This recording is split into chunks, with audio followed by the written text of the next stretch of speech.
საღამომშვიდობისა, მე მაკაცინცაძე ვარ, თქვენ უყურებთ პირველ არხს და ჩვენს გუნდთან ერთად კვირის მთავარ თემებს წარმოგიდგენთ.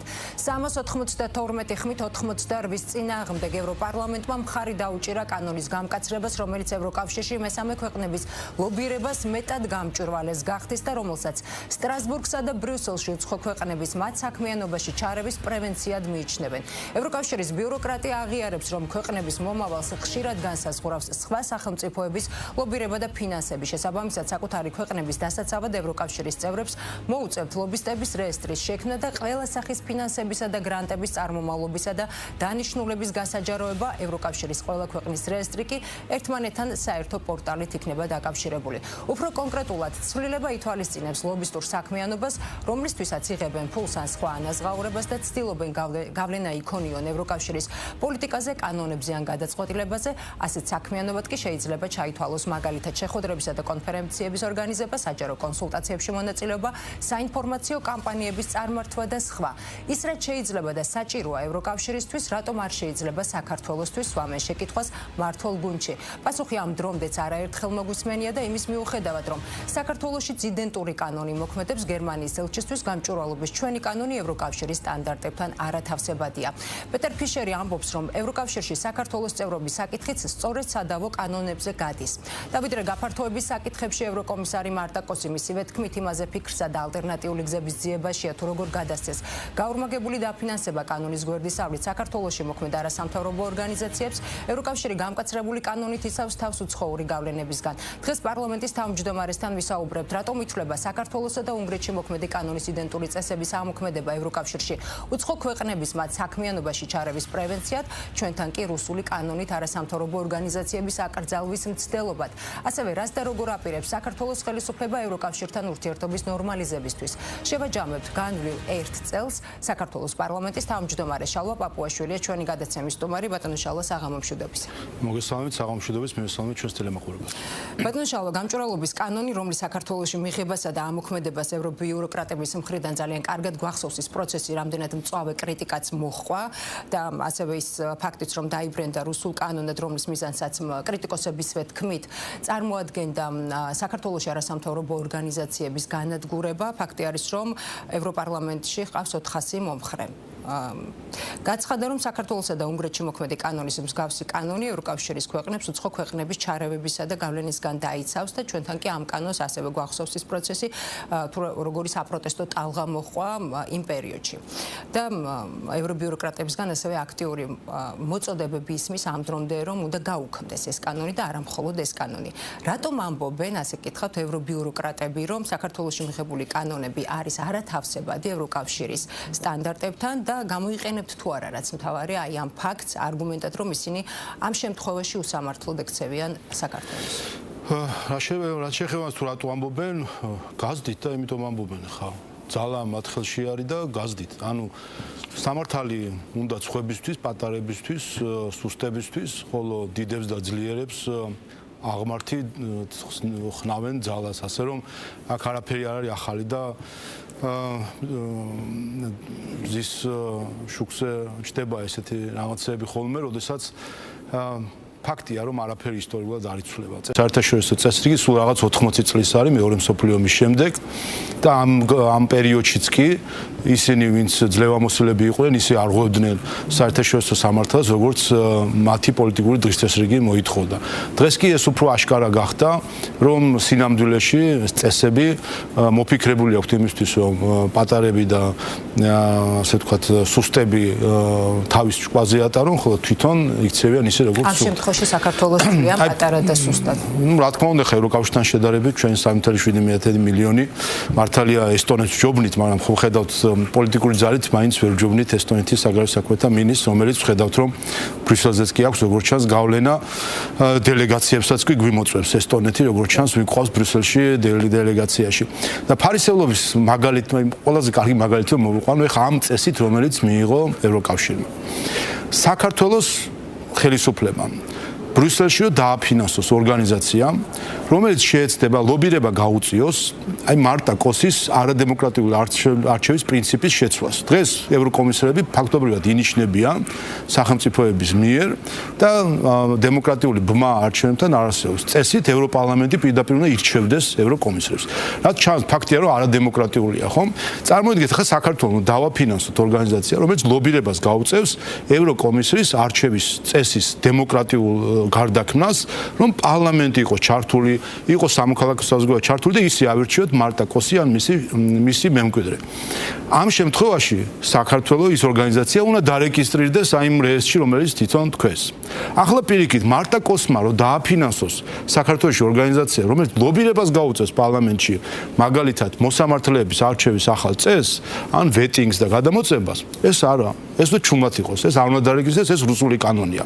ხვდებით აბსოლუტურად იდენტურ შემთხვევაში საქართველოს თუ დააფინანსებს ბრიუსელში ევროკომისრის არჩევის წესის დემოკრატიულ გარდაქმნას, რომ იყოს დემოკრატიულ წესის ლობირებას, უნდა ეს დარეგისტრირდეს როგორც უცხოური გავლენა, ხოლო თუ კი ბრიუსელი დააფინანსებს საქართველოში აქ მოსამართლის არჩევის წესის შეცვლას, ეს არ უნდა დარეგისტრირდეს. მარტაკოსმა რამდენიმე დღის წინ ცხადა, რომ ეძებენ ალტერნატიულ გზებს ეძებენ ჩანს, რომ არის რა თქმა უნდა ცნობები, რომ მოძებნილი აქვს გარკვეული ასეთი შემოვლითი გზებიც, აბა სხვანაირად როგორ ფინანსდებიან.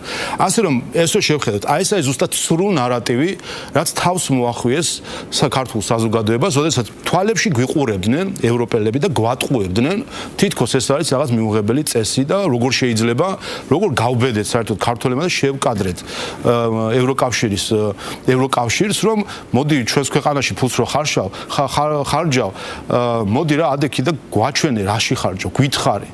გაგვაგებინე, გვაგადრე რაიმენერად რომ ვიცოდეთ. არა, თქვენ ეს არ გიხებათ, თქვენ ხართ რაღაც მე-17 ხარისხოვანი საზოგადოება, ჩვენ ჩამოვალთ, ფულს დავხარჯავთ, ჩვენ ვიცით თქვენთვის რა არის კარგი, თქვენ საერთოდ ვინ გეკითხებათ და რა გეკითხებათ. აი ეს არის დამოკიდებულება. კიდევ ერთხელ, ეს არის მხილება, დღევანდელი ეს ფაქტი და სხვათა შორის ფეხს ითრევდნენ. თუ გახსოვთ თქვენ ალბათ რომ რამდენიმე თვის წინ იყო დაინიცირებული ამ წესის მიღება და მაშინ დებატების დროს ითქვა რომ ეხა ამას თუ მივიღებთო საქართველოს ხელისუფლებას მე რა პირით უთხრათ რომ თქვენ არ მიიღოთ ეს ყველაფერი გადადეს და ეგონათ ეხა მიჩუმათა ეს ყველაფერი და რა ვიცი დამალავდნენ ამასაც და ეხლა მიიღეს. აი ეს არის ფაქტი, ეს არის ზუსტად მაგალითი იმ რამდენად ცრუ ნარატივების შემქმნელები არიან დღეს ბრიუსელის ბიუროკრატები, როდესაც კიდევ ერთხელ ერთი და იგივე იდენტურ შემთხვევაში ჩვენ რომ გაუწიოთ ლობირება, პირდაპირ მაგალითი რო ავიღოთ ევროპაში ევროპული სასამართლოს მოსამართლის არჩევის წესის ცვლილებას ჩვენ რომ დავაფინანსოთ საქართველოს სახელმწიფომ, ჩვენ ის იქნება უცხოური გავლენა და უნდა დარეგისტრირდეს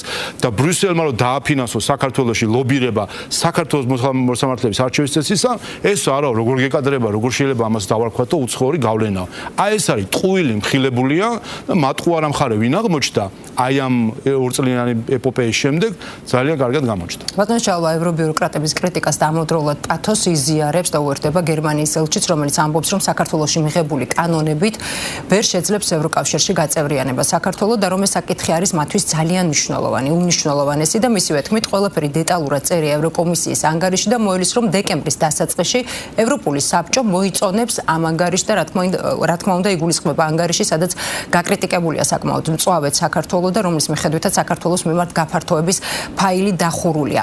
აი ამ შემთხვევაში რას გეუბნებათ, აი ასე პოზიციონირება ფიშერის და მისი მოლოდინი? მე მგონი უნდა შევეშვათ ბატონ ფიშერის კომენტირებას, ვინაიდან ის არ ეშვება საქართველოს კომენტირებას და ახლა საერთოდ ევროკავშირის ელჩის კომპეტენციაში ერევა, ჩვენ კომპეტენციაში ხო ჩაერია. სასამართლო გადაგვიწყვიტა, ვის რა უნდა მიუსაჯო, ვის არა, კანონები გადაგვიწყვიტა ჩვენს ნაცვლად, ქართული ხალხის ნაცვლად, მმართველობა არჩევ, ყველაფერი გადაგვიწყვიტა და ყველაფერში ჩაგვერია, ახლა ერევა ევროკავშირის ელჩის კომპეტენციაში. ვერ გავიგე ბატონი ჰერჩინსკი ვერ ართმევს თავის ფუნქციებს თავს, რომ განმარტოს რა იყო გაფართოების ანგარიში და რა არ იყო ბრიფინგი ჩაატარა ადამიანმა, ჟურნალისტები დაპატიჟა და ყავა დაალევინა და მოკლედ მთელი ლაივ შოუ იყო მოწყობილი გაფართოების ანგარიშზე. ვერ განმარტავს ევროკავშირის ელჩი, აბა რისთვის ყავს ევროკავშირის ელჩი, გერმანიის ელჩი განგვიმარტავს ევროკავშირის ფუნქციებს. 27 ქვეყანა არის, უმეტესობა საქართველოში საელჩო აქვს. ბულგარეთის ელჩი არ განმარტავს, საფრანგეთის ელჩი არ განმარტავს, რა ვიცი, ესტონეთის ელჩიც კი არ განმარტავს. არავინ არ განმარტავს და რატო ფიქრობს ბატონი ფიშერი, რომ მას აქვს უფლებამოსილება, კომპეტენცია, ვალდებულება და საერთოდ რატომ უნდა იყოს ჩვენ ინტერესში, რომ მისი განმარტება მოვისმინოთ, როდესაც ევროკავშირის ელჩი არსებობს, ხო?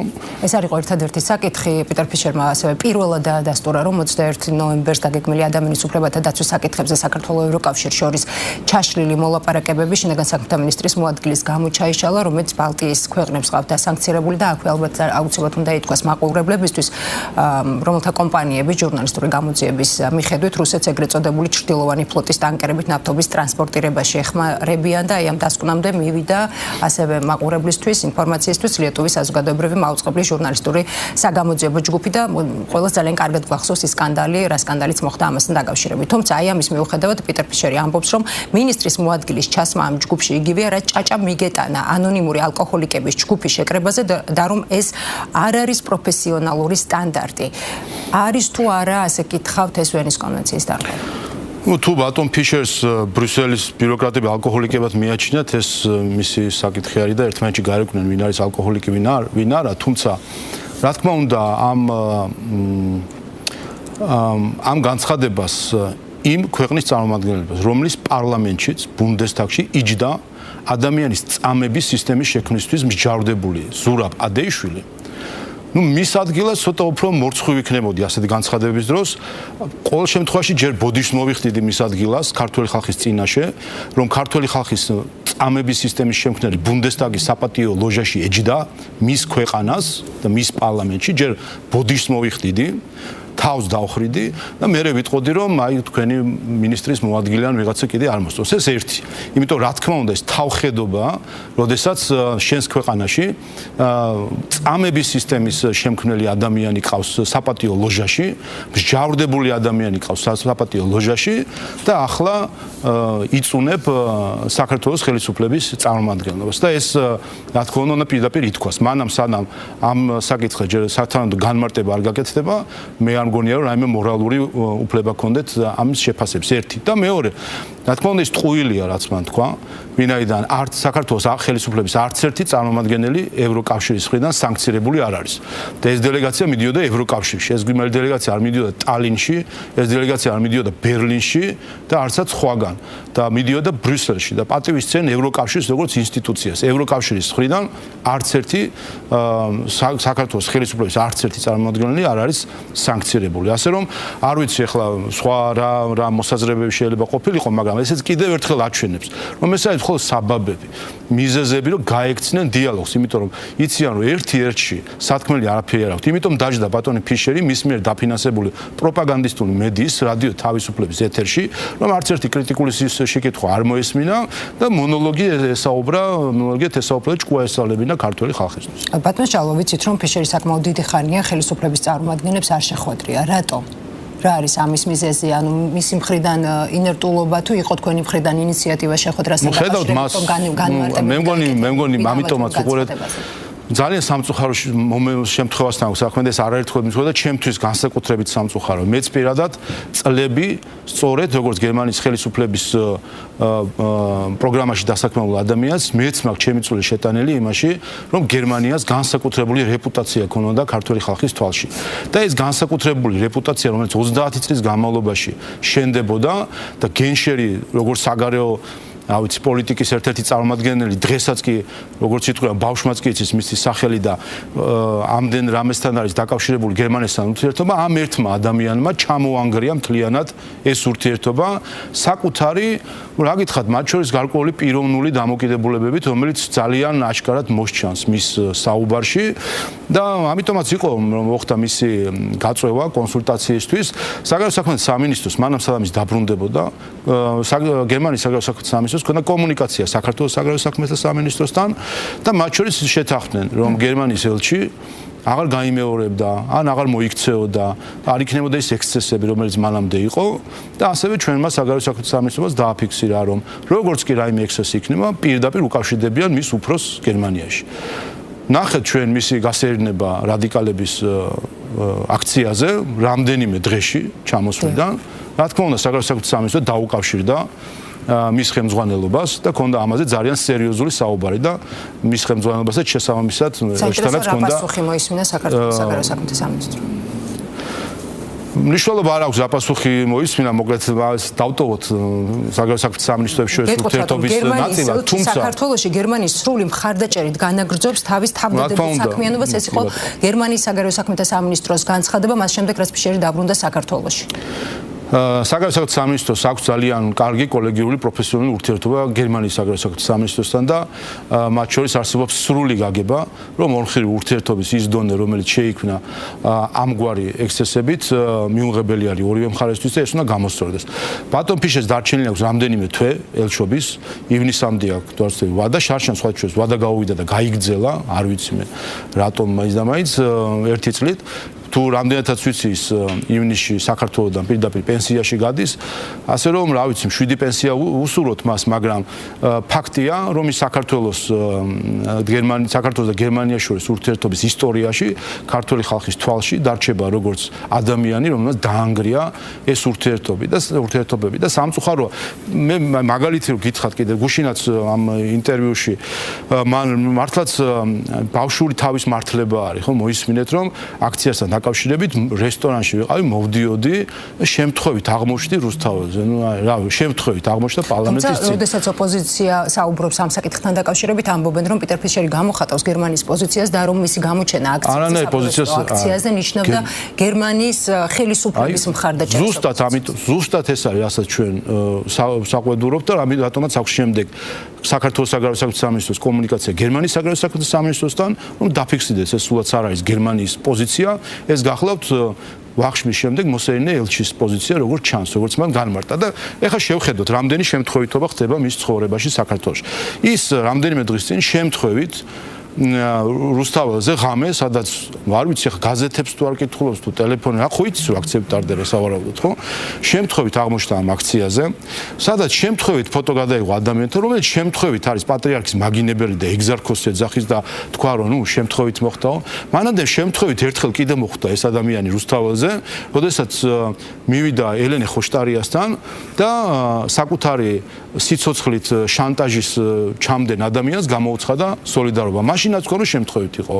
შემდეგ მანამდე იყო რომ გორში იყო შეხვედრა და სადაც მის უკან ბანერზე იყო ფაშისტური ყიჟინა, მონა დაწერილი და ის ამ ფაშისტური ყიჟინის ფონზე პოზირებდა რომელიღაცა გორში რომელიღაცა NGO-ს შეხვედრაზე, რომელზეც სავარაუდოდ თქვა შემთხვევით იყო ეს ბანერზე იყო. შემდეგ აღმოჩნდა შემთხვევით ბათუმში, სადაც ბანერზე ეწერა თავისუფლება მზიას, ანუ მისი პოზიცია არის რომ უნდა გათავისუფლდეს დამნაშავეს სასამართლოს მე დამნაშავე ცნობილი ადამიანი. ესეც შემთხვევით აღმოჩნდა. აი ეს შემთხვევით აღმოჩნდა რომ Twitter-ზე დადო იმ ადამიანთან ფოტო და თქვა რომ აი ეს ადამიანი არის თქვენი მომავალიო, რომელიც მარიამ ლაშხს ბავშვთან მიუვარდა და შეურაცხყოფა მიაყენა ბავშვის ჩვილი ბავშვის თანდასწრებით და იმაზე გითხრა ბატონო ფიშერი ეს არის საქართველოს მომავალიო, ბავშვებს რო უვარდებიანო, მონებს რო ეძახიანო და ეს ყიჟინა რო აქვს ფაშისტური გამართული ამ ჯგუფებსო. ესეც შემთხვევით აღმოაჩინა. ეხლა ამდენი დამთხევა თუ არის ეხლა ესეთი არ ვიცი, ესეთი დამთხეული ფაქტები რომ ხდებოდეს ცოტა იშვიათობა არის, მაგრამ ყოველ ჯერზე ხო საჯაროთაც ვამბობდით, ისედაც ვამბობდით ამ ადამიანთან დაკავშირებით, მაგრამ ნუ მასეა ნამთქვამი რომ შენი არ გესმოდეს, შენი არ იცოდეს, სხვისი არ გესმოდესო. ასე რომ ჩვენთვის ბატონი ფიშერის ფაილი დახურულია. 6 თვე გავა ის შვიდად დაბრუნდება გერმანიაში. სამწუხაროდ მასგან არავინ არ ითხოვს რომ იყოს მასპინძელი ხალხის მეგობარი.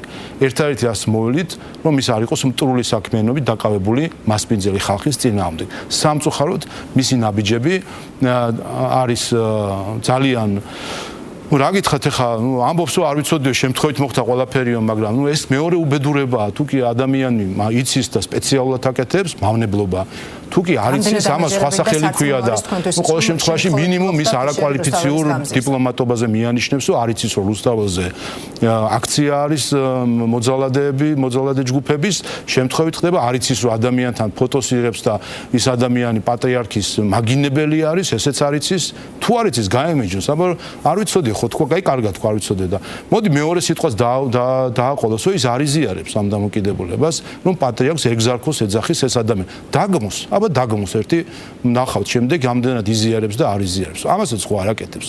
იმ ადამიანებს, მონას მოძახილებს და მოძალადე ჯგუფებს, იმათ ხო არც ერთხელ ხო ისინი არ დაუგმია. 4 ოქტომბერზე რამე გსმენიათ მის განათქვამი რომ რატომ იღებდა შტურმით, ასე რომ კიდევ ერთხელ მე მგონი ეს ჩემი ბოლო კომენტარი იქნება მასთან დაკავშირებით, ჩვენთვის პეტერ ფიშერის ფაილი დახურულია. გასაგებია, საქართველოში შვეიცარიის საელჩო და ამასთან დაკავშირებითაც უნდა გითხოთ ბანერი გამოაქვეყნა საელჩომ, სადაც წერია კონსტიტუციურმა ორგანოებმა თავისი უფლებამოსილების ფარგლებში უნდა მიიღონ ყველა ზომა ევროპის კავშირსა და ჩრდილო-ატლანტიკური ხელშეკრულების ორგანიზაციაში საქართველოს სრული ინტეგრაციის უზრუნველს აყოფათ. საქართველოს კონსტიტუცია 78 მუხლი. პოლიტიკურ კონტექსტში საინტერესოა ბატონო შალვა, ხელისუფლებისთვის როგორ ითარგმნება შვედეთის საელჩოს აი ეს პოზიცია? შვედეთის საელჩო თუ შვეიცარიის? ხო, ნუ რა გითხრათ, მე მგონი ყველას გაუკვირდა, ხო შვეიცარია, ნუ ყველამ ვიცით. ნეიტრალური ქვეყანა, არც ნატოს წევრია, არც შვედეთის საგარეო საქმეთა არც შვეიცარია, მინისტრმაც გააკეთა განცხადება და ამას შვეიცარია, ხო ყველამ ვიცით, ნეიტრალური რაღაც, ხო? არც ნატოს წევრია, არც უნდა, არც ევროკავშირის წევრია და არც უნდა. და ჩვენ კონსტიტუციას გვიწერს ელჩი ვებგვერდზე ნატოში და ევროკავშირში წევრობაზე. თუ ესე კარგია თითო რატო არ მიდიან არც ვარიანტები ან ნატოში ან ევროკავშირში, ანუ რა დამოკიდებულება აქვს ვერ გაგვი ჩვენ რას გვეუბნები, ჩვენ რას გვასწავლია თვითონ არ შედიან არც ნატოში და არც ევროკავშირში. აი ეს უბრალოდ მართლსასაცილო ფაქტი არის, ხო? და აქ აბსოლუტურად აცდენილი არის რეალობას და ნუ მართლაც ეს მეორე ხრი კიდევ ერთხელ ვიტყვე სითავხედია, რა თქმა უნდა, როდესაც ბედავს უცხო ქვეყნის საელჩო და მასპინძელ ქვეყანას მის კონსტიტუციის მუხლებს უკითხავს, რა გონია ჩვენ კითხვა არ ვიცით თუ რა ვარ შტერები ვართ, რა გვიწერია კონსტიტუცია არ ამას გვეუბნება შვეიცარიის ელჩი. ამიტომაც ვთქვი, რომ ყველამ თავის კონსტიტუციას მიხედოს. სხვათა შორის შვეიცარიის კონსტიტუციაში საინტერესო მუხლი წერია, ერთი მეათე მუხლი არის შვეიცარიის კონსტიტუციით პირდაპირ აკრძალული არის სახის შენიღვა საჯარო სივრცეში. ალბათ შვეიცარიის ელჩს ვკითხოთ, გააკრიტიკებს ჩვენს კანონმდებლობას არასაჯარო სივრცეში, არამედ დემონსტრაციების დროს სახის შენიღვის აკრძალვასთან დაკავშირებით. ამას გააკრიტიკებს, ხო თვითონ შვეიცარიის კონსტიტუციაში უწევს, ჩვენ კონსტიტუციას რო ბეჭდავს თავის გვერდზე. ხვალე აბა დადო შვეიცარიის საელჩომ შვეიცარიის კონსტიტუციის 10 მუხლი 10A. პირველი პუნქტი, სადაც წერია, რომ საჯარო სივრცეში სახის შენიღვა არის აკრძალული და კონსტიტუციაში უწერიათ ისეთი რამე, რომელზეც მათი დაფინანსებული NGO-ები თვითონ ვაფინანსებენ. შემდეგ იმათ ალაპარაკებენ საქართველოს წინააღმდეგ, რომ ასეთი კანონები არ მიიღო. ანუ აფინანსებენ NGO-ებს, რომლებიც აქ მოგეთ პანიკას ტეხენ როგორ თუ სახის შენიღვა აიგრძალა აქციებზე და თვითონ შვეიცარიის საელჩო ამას აფინანსებს, თვითონ შვეიცარიას კონსტიტუციაში უწერია ეს აკრძალვა, რომ საჯარო სივრცეში სახის შენიღვა არ შეიძლება. არ ვიცი, ჩვენ გავიგეთ კარგით ამ რა ქვია კრედიტ სუისის ამბავი გავიგეთ, რომ იქ რაღაც საქმე კარგად არ მიდის, მაგრამ არ ვიცი, მე მგონი შვეიცარიის ნეიტრალიტეტთან მაინც ხო უნდა კარგად მიდიოდეს საქმე და ცოტა უცნაური არის და სიმართლე გითხრათ გამიკვირდა კიდევაც რომ მართლაც უადგილო აქციონიზმი და აჟიტირება იყო შვეიცარიის საელჩოს მხრიდან. კი ბატონო, ეს იყო შვეიცარიის კიდევ ერთხელ ვადასტურებ შვეიცარიის საქართველოს შვეიცარიის საელჩოს განცხადება ბანერი, ასე ვთქვათ.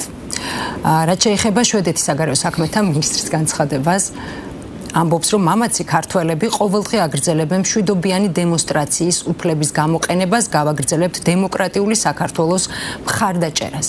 არის თუ არა აი ეს გაცხადებული დასტური იმის, რომ ვინც ხელისუფლებასთან არ ცდილობს ურთიერთობის ნორმალიზებას და ამისთვის კანონების გაუქმების პირობებს აყენებს, უპირობოდ ცალსახად უჭერს ამ შემთხვევაში უკვე მხარს ხელისუფლების ოპონენტებს. მე მგონი მართლაც საინტერესო დღე არის დღეს, ახლა ეს გამოხმაურებები ვნახოთ, რომ რას გამოვეკეცით ხო საბჭოთა კავშირიდან? იყო ერთი მოსკოვი, რომლისგანაც ვერ ვიტანდით ამ დირექტივებს და მითითებებს. ხო, ქართველებს ხომ ეს გვაქვს სინამდვილეში, სისხლში, ხორცში, ძვალში და რბილში. გამჯდარი რომ არ გვიყვავს ეს მთავარმართებლების დანიშვნა აქა, გენერალ-გუბერნატორების დანიშვნა, მართლა ეგზარქოსების მოვლენა. არ გვიყვარს, არ არის ეს ჩვენ სისხლში და ნუ ეს არის ჩვენი 3000 სლოვანი სახელმწიფოები, რომ სულ ამის წინააღმდეგ ბრძოლა არის. და იმ საბჭოთა კავშირში ერთი მოსკოვი ყავდა დირექტორებს და ნუ ახლა მოკლედ ბერლინი, ციურიხი, სტოკჰოლმი, აგერ ტალინის საბჭოთა კავშირში ხმას არ გვცემდა და ახლა მაინც და მაინც ჩვენი ჭკუის სწავლებაზე გადავიდა ვილნიუსი. ნუ რა მოსთხოვს ახლა როგორ ყველა ჩვენი ჭკუის მასწავლებელი გახდა? ცოტა საკუთარ თავსაც რომ მიხედონ, მე მგონი არ იქნება ცუდი. და შვედეთმა კერძოდ რომ მიხედოს საკუთარ თავს და საკუთარ ხელისუფლების წარმომადგენელს არ იქნებოდა ცუდი. ვინაიდან შვედეთის ხელისუფლების წარმომადგენელი ბატონი ერიკ ოტოსონი შარშან აი ამ დროს ნოემბერში ჩამოვიდა და ხალხო ცოტა ხართო, უნდა ეხა რადიკალურები გახდეთ უფრო, გაბრაზდითო, გაიხსენეთ მაიდანი რა იყო. მაიდანი ყველას გვახსოვს რაც იყო, ხო 100 ადამიანი მოკვდა მაიდანს. გაიხსენეთ მაიდანიო და გვერდში გიდგავართო. რამდენიმე დღეში დაიწყეს მაიდანი მისმა მოწოდებულმა რადიკალებმა. ამიტომ შვედეთის საგარეო საქმეთა მინისტრი, პრემიერ-მინისტრი თუ არ ვიცი სხვა მთავრობა მანამ სანამ ერთ ძვირ სიტყვას დაძრავს საქართველოს ხელისუფლებასთან დაკავშირებით, პირველ რიგში საკუთარი ხელისუფლების წარმომადგენელთან დაკავშირებით მოგცეს განმარტება.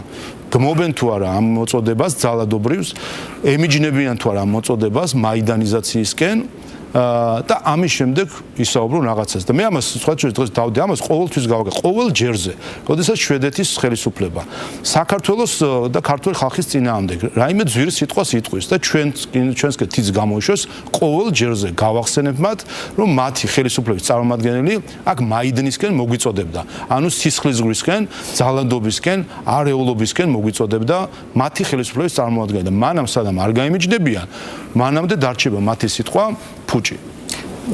შვედეთის საგარეო საქმეთა მინისტრი ასტრამეს წერს, რომ შვედეთი გააგრძელებს დემოკრატიული საქართველოს მხარდაჭერას. როგორ აღიქვამთ? საინტერესო არის საქართველოს ხელისუფლება როგორ აღიქვამს? რას ნიშნავს? ვინ არის ეს დემოკრატიული ვის მოიაზრებენ დემოკრატიულ საქართველოში? არ ვიცი სიმართლე გითხრათ და არც კი ვიცი რატომ უნდა იმაზე რომ გამიჯნულები არიან ფაქტობრივად ევრობიუროკრატები საქართველოს ხელისუფლებისგან რომ იზოლაციაში არის საქართველოს ხელისუფლება მოქცეული და რომ მთელი ევროპა მხარს უჭერს სწორედ ოპოზიციას. რა გითხრათ იცით რა არის მე მგონი მთელი სიკეთე ამ პროცესებისა ის იყო რომ ქართულმა ხალხმა ბევრი რამე დაინახა რეალურად.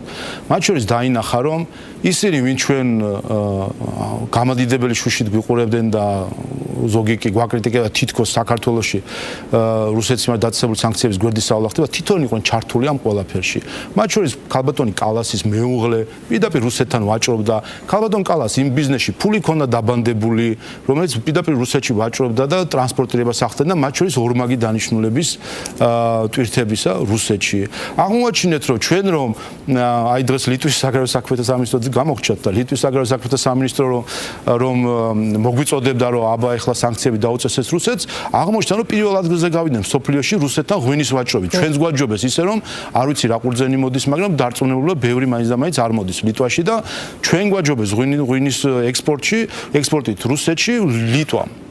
ესტონეთმა ვისკით, რომელიც აღარ მგონია რომ იქაც ვისკი მოდიოდეს, იქ ჩრდილოვანი ფლოტის მხარდაჭერა არის. აგერ ლუკოილზე ხან სანქციებიო ერთი ამბავი ატეხეს და დარბოდნენ მათი დაქირავებული NGO-ები და მედიები აქ დარბოდნენ ბენზინგასამართი სადგურიდან მეორეზე, რომ აბა ქართული ლუკოილი დაიხურება თუ არ დაიხურება თუ სანქციებს დაახურება და დღეს მოისმინეთ ხო, მშვენივრად მოუხსნეს სანქციები. ქართულმა ხალხმა ეს ყველაფერი დაინახა. თავის თავს არავინ არ დაიზიანებს. ამ ყველაფერში ყველაზე ცუდ მდგომარეობაში დღეს უკრაინა და უკრაინელი ხალხი არიან, თორე ყველა თავის თავს მიხედავს, ყველა თავის თავზე მიხედული არის და ჩვენზეც არავინ თავს არ მოიკლავს. არავინ საერთოდ. ამიტომ რასაც რამეს თუ გააფუჭებენ კიდე საქართველოში სამწუხაროდ იმისთვის რომ საკუთარი დღის წესრიგი გაატარონ. ასე რომ არ ვიცი, ვისაც უნდა რომ ჩაეხუტოს რადიკალებს, ვისაც უნდა რომ ჩაეხუტოს ჩვენ აქ შინაურ ფაშისტებს. რომელიც მომრავლდა მათ შორის უცხოური დაფინანსებით, ვისაც უნდა რომ ქსენოფობიასთან ასოცირდებოდეს, მათი გადასაწყვეტია და ეს გარკვეულწილად შეძლეს კიდევაც. სამწუხაროდ ეს არის მთელი პრობლემა, რომ მათ შორის ჩვენს მიერ ნალოლიავები ევროკავშირის რეპუტაციას თვითონვე ანგრევენ მათივე ელჩები და მათივე პოლიტიკოსები, როდესაც დღეს მათ ევროკავშირის დროშა გააიგივეს ძალადობასთან, რომ ევროკავშირის დროშით ძალადობდნენ, წვავდნენ საქართველოს პარლამენტს, ევროკავშირის დროშით შტურმით იღებდნენ საქართველოს პრეზიდენტის რეზიდენციას, ევროკავშირის დროშით ძალადობენ მოქალაქეებზე და სადაც გამოჩნდება ევროკავშირის დროშა მათ ხელში, იქ მოდის ძალადობა, იქ მოდის ზიზღი, იქ მოდის დეზინფორმაცია, იქ მოდის პროპაგანდა. აი ეს გააკეთეს, რომ საკუთარი თავი და ევროკავშირის დროშა გააიგივეს ძალადობასთან, ზიზღთან და პროპაგანდასთან. გასაგებია. კიდევ ერთი საკითხი დღეს ცნობილი გახდა სტრასბურგის სასამართლოს გადაწყვეტილება ქართული მართლმსაჯულების სისტემასთან დაკავშირებით და ასევე უზენაესი სასამართლოს მოსამართლეების დამოუკიდებლობისა და მიუკერძოებულობის საკითხებზე შეტანილი საჩივრების დაუშვებლად გამოაცხადა და აი ამის პარალელურად რამდენიმე მოსამართლე, რამდენადაც ვიცით ყველა, არის დასანქცირებული ცალკეული ქვეყნების მიერ. აი ამ პირობებში, ბატონო შალვა, როგორ ხსნით იმას, რომ ევროპაში, თქვათ, საქართველოს მიმართ პოლიტიკური და ამ შემთხვევაში უკვე სამართლებრივი მიდგომები არის ურთიერთწინააღმდეგობაში. ახსნა იგივეა გაზდით და აგეთებენ ხა რა იდარდებათ, ვინ მოსთხოვ პასუხს მოსთხოვს ვინმე. არ არსებობს შემაკავებელი არ არსებობს.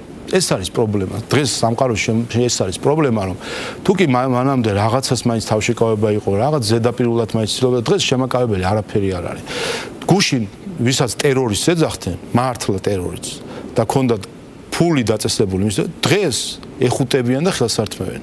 არ არსებობს მორალი, აღარ არსებობს აი სამყაროს ამ ნაწილში. ამიტომ არის ჩვენ რომ მართლაც პრობლემა გვაქვს, ღირებულებითი პრობლემა გვაქვს. დღეს ჩვენ ბევრ ევროპულ ჯგუფთან ღირებულებითი პრობლემა გვაქვს. იმიტომ რომ ხედავთ რომ ასე ვთქვათ მანიპულაციურია ის ღირებულებები, რაზეც ისინი საუბრობენ, მოწყვეტილი არიან ნამდვილ ღირებულებებს და ნამდვილი ღირებულებები ევროპული რაზე ცივილიზაცია ევროპული რა ფუნდამენტზე წარმოიშვა. ეს არის ქრისტიანობა, რომელსაც ისინი უარყოფენ კიდევაც და მის მთავარ ნაწილებს შლიან, აგერ რომის პაპს მოუწია განცხადების გაკეთება ახლა გეი ქორწინებასთან დაკავშირებით და პოლონეთი სხვა დროს რომ ესე თქო ჩაყოლილი არის ევროკავშირს, ახლა დგას მყარად რომ არა გეი ქორწინების აღიარებას არ დაუშვათ ჩვენთან და არ ვიცი რა გადაწყვეტილება იქნება. ამ ღირებულებითი ფუნდამენტი, რომელიც საუკუნეები გამოიარა. ამას როცა მოხსნი ქრისტიანულ ღირებულებით საფუძვლად, როცა მოხსნი. შემდეგ უკვე ადვილია რომ გამოიგონო ღირებულებები. და თქვენ თუ დააკვირდებით, როცა საუბრობენ ევროპულ ღირებულებებზე, კონკრეტულად რა ღირებულება არ ამბობენ. და ზოგადი ფრაზა ევროპული ღირებულება ეწინააღმდა და რომელს კონკრეტულად. რომ ჩაეძები გამოდის, რომ არ ვიცი, რომელიღაცა ევროკავშირის განცხადება არის ევროპული ღირებულება. ან რომელიმე ელჩის განმარტება არის ევროპული ღირებულება. ცოტა ხანში ალბათ რაიმე რელიგიური წიგნები დაიწერება ამ ხრივ კვაზი რელიგიური, სადაც განმარტებული იქნება ეს ღირებულებები.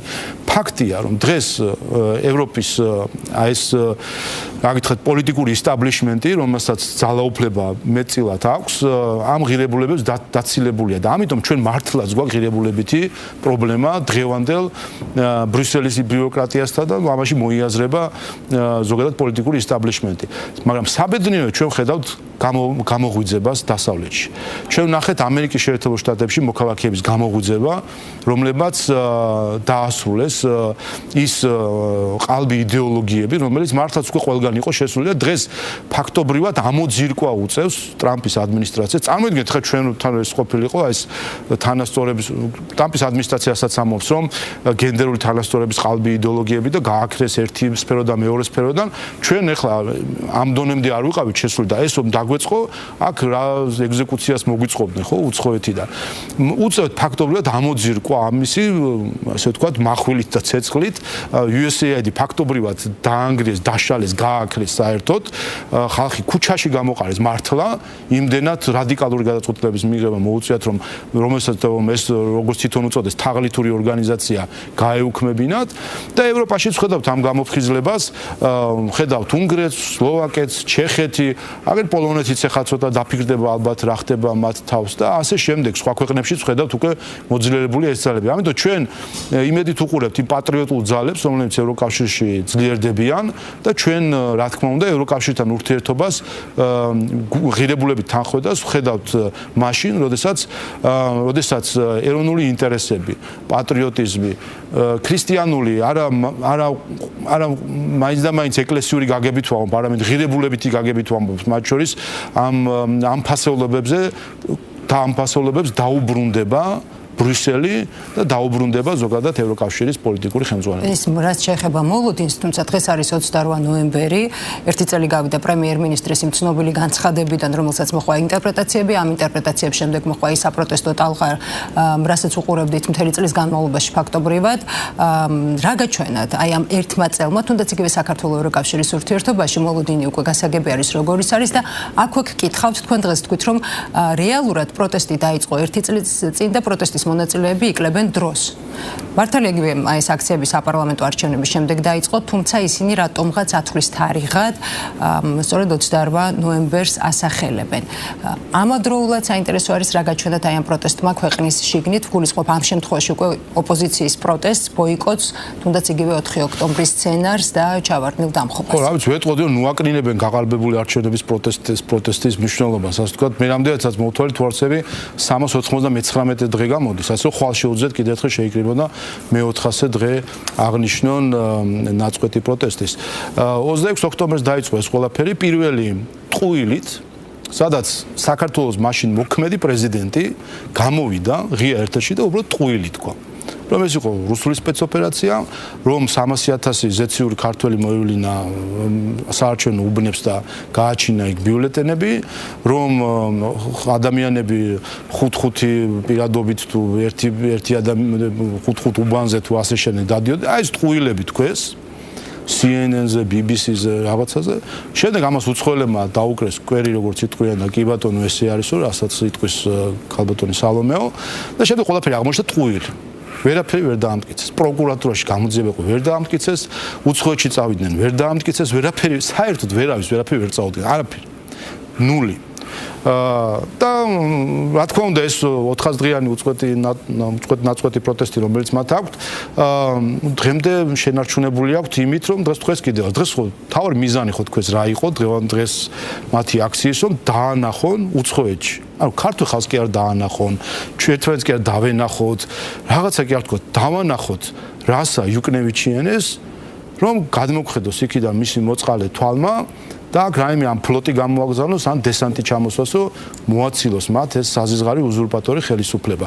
ჩვენ სინამდვილეში აი ამ დონის აზროვნებასთან გვაქვს საქმე. დღესაც ვნახეთ ზუსტად იგივე 3000 ქართველი ხალხი, რომელიც წინაზე იყო, რომელიც ცოტა ხო უნდა დაფიქრდნენ მათ შორის 3000 ადამიანი პარლამენტში არათუ ერთმა ნახევარი მანდატის ნახევარსაც არ ყოფნის.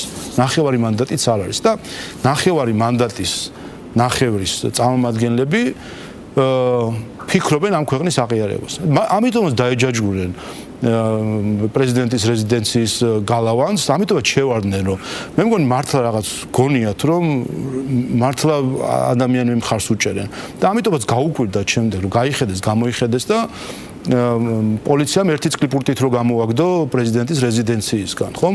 ეს არის ის გაუგნება, რომელიც შემდეგ მურთაზ ზოდელავას სახეზე ეტყობოდა რუსთაველის გამზირზე, როდესაც ამხელა არმიის მთავარსარდალი, რომელსაც ესე იგი უნდა პრეზიდენტის რეზიდენციის გასაღები ჩაედო, მაშინ რა ქვია, პარლამენტის წინ 20 კაცი სამარა დარჩა და ასე რა ქვია, ხელის გაყრით ესე ციმციმ მიიყვანეს პოლიციის მანქანაში. ამიტომ კიდევ ერთხელ ეს იყო სიყალბის ერთი წელი, რომელშიც ნახეთ, რომელმაც მოიტანა თავისი დადებითი შედეგები. მთლიანი ეს სიყალბეს პოლიტიკური სიბინძურე, ყველაფერი ამოვიდა ზედაპირზე, ყველაფერი დავინახეთ, ყველა გაიშიფრა, როგორც შიგნით, ისე გარეთ, ყველა დავინახეთ. ყველა ქართველი, რომელიც უცხოელ ცალფეხზე უდგას, დავინახეთ, ყველა უცხოელი, რომელიც აქ იმისთვის არის ჩამოსული, რომ ცალფეხზე დააყენოს ქართველი ხალხი, ყველა გარედან ასე ვთქვათ დაკვეთების მიმცემი, ფულის გადამხდელი, ყველაფერი დავინახეთ. ყველა მანკიერება დღევანდელი ევროპული ბიუროკრატიისა საქართველოს ერთწლიან მაგალითზე გამოჩნდა. ამიტომ ეს იყო დიდი გაკვეთილი ქართველი ხალხისთვის, იმისთვის რომ მივხვდეთ საერთო ჯამში რა არის ანტიდოტი ამ ასე ვთქვათ მოზღვაებული აგრესიის წინააღმდეგ, რომელიც საქართველოს მიმართ არის. ბატონო შალვა, საკმაოდ ცოტა დრო რჩება და მინდა კიდევ რამდენიმე საკითხი მოვასწრო. ვოლოდიმირ ზელენსკის ადმინისტრაციის ხელმძღვანელის ოფისში ჩატარებული ჩხრეკის შემდეგ ცნობილი გახდა, რომ ანდრეი ერმაკი დაკავებული თანამდებობიდან გადადგა და ამას ძალიან მალევე მოჰყვა ზელენსკის კომენტარი, რომ პრეზიდენტის ადმინისტრაციაში ცვლილებები იქნება. ომის პირობებში თუ არის შესაძლებელი, რომ მოვისმინოთ თქვენი შეფასება, მაღალი დონის კორუფცია ხომ არ მიაყენებს ერთგვარად ზიანს იგივე სამშვიდობო მოლაპარაკებებს და ზოგადად რა ნიშნავს და რა ტიპის გზამილი არის ეს პარტნიორებისთვის? ეს მართლაც მძიმე მდგომარეობა უკრაინისთვის. ეს ხომ არ არის რაღაც ერთი შემთხვევის საკითხი, არამედ ეს ზოგადად გვაჩვენებს უკრაინის დღევანდელ მდგომარეობას. უკრაინელი ხალხი, რომელიც იბრძვის სუვერენიტეტისთვის, აღმოჩნდა, რომ ამ ხალხის სუვერენიტეტი დაუთმის სხვებს. ისინი იბრძვიან რუსეთისგან სუვერენიტეტისთვის და ამავე დროს საკუთარი სუვერენიტეტის სხვებს დაუთმეს. დღეს აღარც უკრაინის ხელისუფლებას არავინ აღარ ეკითხება, ვის დაიჭერენ, ვის არ დაიჭერენ, სად ჩხრეკას ჩაატარებენ, სად არ ჩაატარებენ. შემთხვევითი არ არის, რომ ეს ის ნაბუარი ცოტა ხნის წინ პრეზიდენტი ზელენსკი გაუქმებას უპირებდა და იქიდან რომ გაისმა ზარი შესაბამისი ბრიუსელიდან და სხვა ზოგიერთი დედაქალაქიდან, რომ თითი არ დაედოს ნაბუს. როცა დასჭირდათ ამ ნაბუთი ნახეთ კიდევაც რა გააკეთეს, იმიტომ რომ ეს ყველაფერი მართულია. თქვენ რა გონიათ არ იცოდნენ კორუფცია რანაირად იყო ამაზე საუბარი არ იყო ის ფული რომელიც მიდიოდა უკრაინაში და ამაზე დიდი ხნის საუბარი იყო. ეხლა დასჭირდათ ამ მექანიზმის ამუშავება და იყენებენ ჩვეულებრივად. აღარ ეკითხება არც პრეზიდენტ ზელენსკის, არც უკრაინის ხელისუფლებას, ვის დაიჭერენ, სად ჩაატარებენ ჩხრეკას, ვის გაათავისუფლებენ, ვის გადააყენებენ, როდის დანიშნავენ არჩევნებს და ასე შემდეგ. თქვენ წარმოგიდგენიათ, ესე იგი, მათ შორის ამ პუნქტების შეთანხმებაში პირდაპირ ხელსაც უწერენ იმას, რომ აი ამ 100 დღეში ჩაატარო არჩევნები. აღარ ეკითხება არც უკრაინელ ხალხს და არც უკრაინის ხელისუფლებას, ვინაიდან მათ ისინი ჩაერთვნენ იმ გეოპოლიტიკურ რა ვიცი, ჭიდილში პროქსით და ეს თქვა თავად ამერიკის სახელმწიფო მდივანმა იმ პროქსი ომში ჩაერთნენ როგორც პროქსი, როგორც ასე ვთქვათ, სხვის მიერ მართული აქტორი და შესაბამისად როგორც ხდება ხოლმე პროქსის შემთხვევაში, როდესაც ის საჭირო აღარ არის ან ამის სხვა არის მისგან საჭირო, ასე აკეთებენ. ასე რომ აქ არაფერ შუაში არ არის ერმაკი და ხედავთ პროცესები საერთოდ მიდის, როგორც ჩანს საჭირო იყო გარკვეული გადაწყვეტილებები პერსონალურ საკითხზე, არავინ არაფერს არ ეკითხება უკრაინის ხელისუფლებას. მან სუვერენიტეტისთვის ბრძოლაში 100,000 უკრაინელი გაწირა და ეს სუვერენიტეტი ერთი ფურცლით გადააბარა სხვებს. ბატონო შალვა, როდესაც ამბობთ ახლა დასჭირდა, ეს რას ნიშნავს? არის რაიმე კავშირში თუნდაც იგივე სამშვიდობო მოლაპარაკებასთან, სამშვიდობო გეგმასთან? ნავით სხვა როგორ გონიათ უყურეთ უკრაინაში და კიევში დღეს და ამ ბოლო პერიოდში განსაკუთრებით მართლაც ბომბების წვიმა არის. ქალბატონი ლომჯარია თბილისისთვის რომ ნატრულობდა. ერთი რომ ბომბების წვიმა, მეორე ეხლა არის მისული კულმინაციაში პროცესი შესაძლო სამშვიდობო შეთანხმებისა. პრეზიდენტის მრჩეველი ერმაკი არის ერთ-ერთ მათ შორის ის იყო ხელმძღვანელი მოლაპარაკების ჯგუფის ახლა წინა დღეებში ვინც იყო და ამ დროს ეხლა ნაბუს ანტიკორუფციულ ბიუროს უცებ მოაფიქრდა რაღაც გამოძიება მიდის და მოდი ეხლა ხომ არ ჩავატაროთ პარასკევ დღეს ჩხრეკა აი ეხლა რომ წასულია და მოლაპარაკებები რო არის და არიქა იქნებ მშვიდობა იყოს უკრაინაში შემთხვევით ჩხრეკა ხო არ ჩავატაროთ ამ ადამიანის ეს ხო ეხლა ბავშვს ხო არ დაეჯერას ამ ყველაფერს ხო ყველა ხვდება რომ ეს არის ზუსტად დაკავშირებული ამ პროცესებთან, უკრაინის ომის დასრულებასთან და ისე დასრულებასთან, როგორც არ ვიცი, ამ ომს რომ უკრაინისთვის არ ვიცი, როგორი დასასრული ექნება, არ ვიცი, მაგრამ ფაქტი ერთი არის, თუნდაც რომ ავიღოთ ეს 28 პუნქტიანი იქნება თუ 24 პუნქტიანი ის, რაც ახლა ჟღერდება, არის იმაზე უარესი, რაც იყო თავის დროზე 2022 წლის მარტის სტამბულის კომუნიკე, რომელიც პარაფირებული იყო არახამია გახდათ მაშინ ხელმძღვანელი, მისი ინტერვიუც გვახსოვს, მან პირადად ხელი მოაწერა, რომ სამუშაო ჯგუფებს შორის ეს არის საბაზისოდ აღებული დოკუმენტი, რომელშიც სხვათა შორის დონბასთან დაკავშირებით იქ საბოლოო გადაწყვეტილება არ იყო, მაგრამ იქ საუბარი მიდიოდა, რომ რეფერენდუმი უნდა ჩატარებულიყო იქ რუსეთში უნდა ხალხს თუ მაშინ უკრაინაში. ყირიმთან დაკავშირებით ეწერა 15 წლით გადაიდოს ეს საკითხი გადაწყვეტილებასთან დაკავშირებით და ასე შემდეგ და ახლა უკვე აღარავინ ამაზე რეფერენდუმი სადმე გაიგეთ ბოლო პუნქტებში ან ყირიმის საკითხი ვინმე კითხვის ნიშნებს დააყენა ახლა რაც არის საუბარი რომ აღიარება დონბასის და უკრაინის de facto შემადგენლობაში რუსეთის და უკრაინა იტყვის რომ კი მე არ ვაღიარებ მაგრამ ნუ აღიარებს ახლა მთელი მსოფლიო თუ აღიარებს ასეც იქნება საბოლოო ჯამში ანუ უფრო უარესი მდგომარეობაში არის 3 წელიწად ნახევარი გავიდა 100,000 ადამიანი უკრაინელი სამხედრო და სამოქალაქო პირები, ქალები და ბავშვები მოკვდნენ და 3 წელიწად ნახევრის თავზე უფრო უარეს ან შეიძლება იგივე. უკეთესი პირობები ნამდვილად არ არის, მაგრამ ჩანს რომ უფრო შეიძლება უარესი პირობები იყოს. მაშინ, როდესაც 2022 წლის მარტში, როგორც ბატონმა არახამიამ განაცხადა, უკრაინისთვის მისაღები იყო პირობები. ფაქტობრივად მიდიოდა პირველივე კვირები იყო ეს ომის და მიდიოდა და დიახ, ჩავიდა ბორის ჯონსონი რომელმაც როგორც არახამია ამბობს, უთხრა ზელენსკის არანაირი შეთანხმება გავაგრძელოთ ომი. დღეს ბორის ჯონსონი არ ვიცი სად არის, სადაცაც შვიდად არის თავისთვის და აგერ უკრაინელები ჯერ კიდევ სანგრებში არიან და იბრძვიან და ყოველდღე ასობით დანაკარგი აქვთ. ასე რომ ეს არის მათ შორის ევროპელების პასუხისგებლობა. მათ ვერ გამოიჩინეს თავის დროზე ის სიმწიფე, როგორც გეოპოლიტიკურმა აქტორმა, რომ ეს ომი არ მომხდარიყო და ამერიკის შეერთებული შტატების პრეზიდენტი ცხადა და გარკვევით ამბობს, ეს ომი არ იქნებოდა. ამ ომის აცილება შეიძლებოდა და ამბობს ის რომ ყოფილიყო ის პრეზიდენტი ამ ომს აიცილებდა თავიდან და ეს ომი არ იქნებოდა. შესაბამისად ეს ომი რახან შედგა, არის ამაში ბრალი მიუძღვით მათ, ვისაც მსოფლიოს უსაფრთხოება აბარია, ხომ? საქართველოს ხوار აბარია. მშვიდობისთვის საინტერესოა და საქართველოსთვის რა შეიცვლება უკრაინაში ომის დასრულებით. და დავასრულო, ანუ საქართველოს და ვერც უკრაინა მსოფლიო უსაფრთხოების საკითხებს ვერ წყვეტს. ამიტომ არის გაეროში უსაფრთხოების საბჭო, ამიტომ არიან ბირთვული სახელმწიფოები, რომლებსაც აქვთ ეს პასუხისგებლობა აღებული მათ შორის მსოფლიო უსაფრთხოებისთვის ზრუნვისა და მათ ვერ უზრუნველყოს ევროპამ, ამერიკამ, სხვებმა ვერ უზრუნველყოს, რომ არ მომხდარიყო ევროპის კონტინენტზე მეორე მსოფლიო ომის შემდეგ ყველაზე დიდი და დამანგრეველი ომი. ასე რომ მათი ბრალეულობაც ამაში არის და ახლა რასაც ჩვენ უყურებთ სამწუხაროდ, რომ ზოგიერთი პოლიტიკური ჯგუფი ევროპაში მათ შორის გარკვეულ დაპყრობებს უქმნის მშვიდობას. ჩვენ მოვისმინეთ ცოტა ხნის წინ განცხადებები რამდენიმე პოლიტიკური ლიდერის, რომ სამშვიდობო შეთანხმება შესაძლებელია მხოლოდ არა მხოლოდ უკრაინის, არამედ ამავე დროს ევროკავშირის თანხმობითაც. ანუ ევროკავშირის თანხმობის გარეშე არანაირი სამშვიდობო შეთანხმება არ იქნება. მათ თქვეს პირდაპირ რომ უკრაინასთან ერთად ევროკავშირიც უნდა დაეთანხმოს. ანუ უკრაინის თანხმობა მშვიდობაზე, პირობებზე საკმარისი არ არის. ევროკავშირიც უნდა იყოს თანახმა და ეს რაღაც ახალი თამაშის წესები შემოვიდა, უცებ შემოგვაპარეს. ერთი კვირის წინ შემოგვაპარეს. ეს გვეუბნება რომ თუ ამას ამბობ, მაშინ კეთილინებე და თქვი რომ შეხარ ომის მონაწილე. და თუ ხარ ომის მონაწილე, წადი და იომე. და უკრაინელების სისხლის ხარჯზე შენ უსაფრთხოებას მოაწყობ. როდესაც ბალტიელი პოლიტიკოსები და მათ შორის მაღალი თანამდებობის პირები ამბობენ, რომ მანამ სანამ უკრაინაში ომი არის, ჩვენ უსაფრთხოებას საფრთხე არ გვემუქრება, იმიტომ რუსეთი დაკავებულია უკრაინით. ეს რა განცხადებაა საერთოდ. როდესაც ევროპელები, გერმანიის ყოფილი საგარეო საქმეთა მინისტრი ბერბოკი ამბობს, რომ ომში ვართ რუსეთთან. თუ ომში ხარ, რატო არ იბრძვი? სადაა შენი ჯარისკაცი? სადაა სანგრებში ვინს ხედან?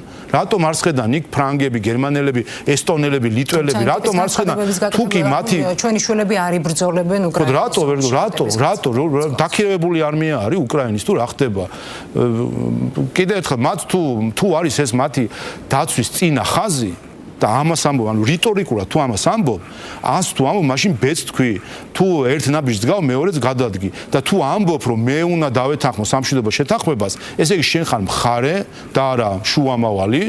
იმიტომ რომ ამერიკა ხო არ ამბობს მე უნდა დავამთავრე ამბობს რომ მე ამათ ვალაპარაკებ რაზე შეთანხმდებით ეგ იყოს ევროკავშირი უკვე ბოლო ერთი კვირა არის არ ამბობს ამას რომ რაზე შეთანხმდება უკრაინა და რუსეთი და ჩვენ ვიქნებით შუამავალი ამბობენ რომ უკრაინა რუსეთი და ჩვენც უნდა დავეთანხმოთ ამ ყველაფერზე თუ შენი დათანხმებაა საჭირო ესე იგი შენ ხარ მხარე და თუ ხარ მხარე კეთილი ინებე მაშინ წადი და იბრძოლე იქ მთელი ამ ხნის განმავლობაში ფინანსურად ხომ ეხმარებოდნენ შესაძლებელია თქვა ამით იყოს განპირობებული მათი ეს პოზიცია ეს არის მაშინ უყურებენ როგორ დაქირავებულ არმიას და სხვა ჩვენს ერთ-ერთმა ამერიკელმა ჩვენთვის ნაცნობმა სენატორმა განაცხადა კიდევაც რომ უკრაინა ყველაზე კარგად მომზადებული არმია არის და ის გჭირდება ჩვენ მხარეს რომ რამე რო იყოს რომ ვიბრძოლოთ არა მხოლოდ ევროპაში სხვაგანაცო. ხა დაქირავებულ არმია თუ ყურებენ უკრაინელებს თუ რა ხდება და უკრაინელ ხალხს ხომ კიდე ერთხელ ეს არის გადამწყვეტი მომენტი ახლა უკრაინისთვის მშვიდობის შესაძლებლად სამწუხარო მდგომარეობაა ზოგადად სამწუხარო არ ვიცი როგორ იქნება შედეგი და მე ვისურვებდი რომ უკრაინა საუკეთესო პირობებით დაედოს ეს იმიტომ მაგალითად ბატონო შალვა რომ თუ უკრაინაში ომი დასრულდება ევროკავშირში შიდა ბრძოლა დაიწყება.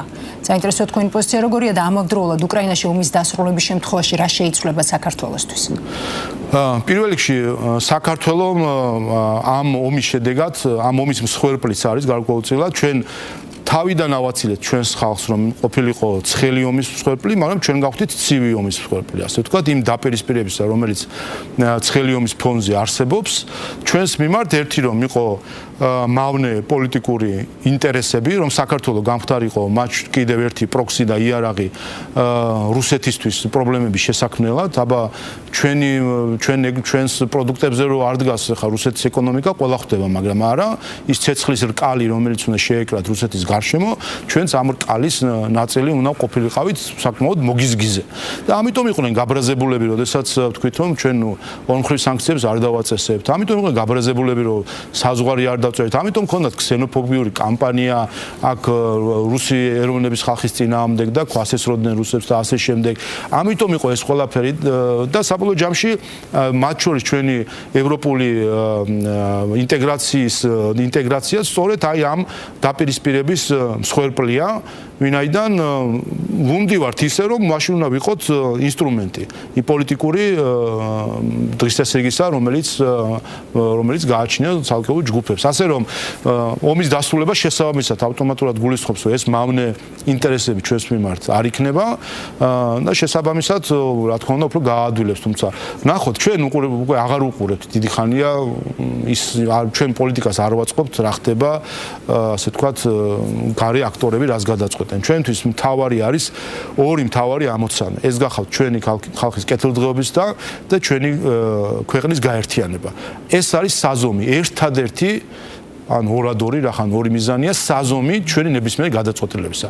ნებისმიერი ნაბიჯი, რომელიც ეწინააღმდეგება, ან ართულებს, ან კარგავს ჩვენი ქვეყნის გამძლეობის პერსპექტივას, ეს გადაწყვეტილება ჩვენი ხელისუფლების პირობებში არ იქნება მიღებული.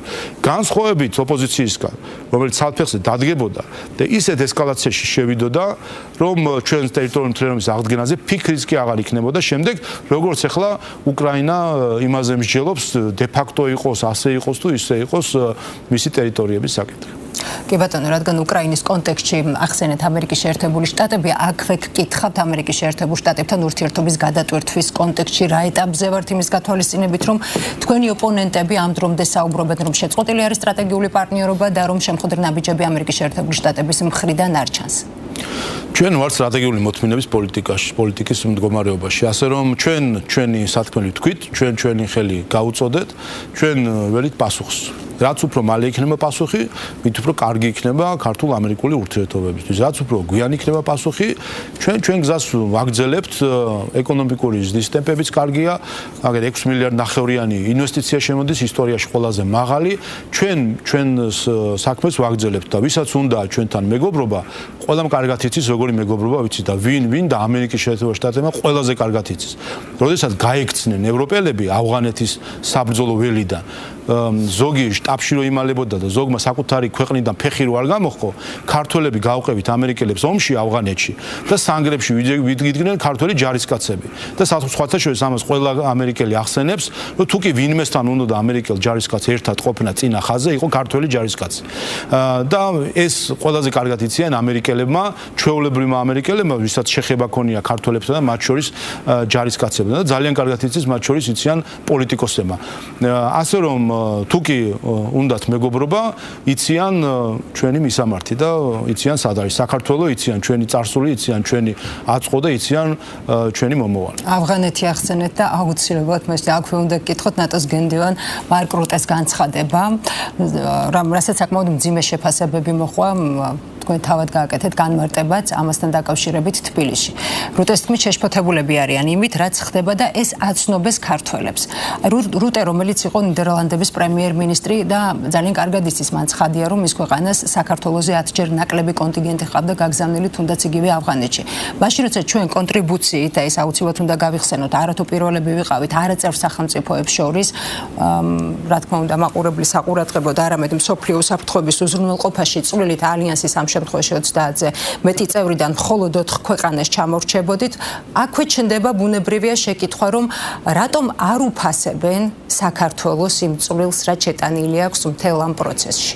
როგორ ფიქრობთ, როგორი არ უფასებენ, არამედ ზოგიერთისგან ხანდახან საყვედურის ტონიც კი შეიძლება ხოლმე მოვისმინოთ, რომ რა ხდება, არ გინდათ ნატოს წევრობა, აბა როგორ არის, რასაკეთებთ, კიდე გინდათ თუ არ გინდათ.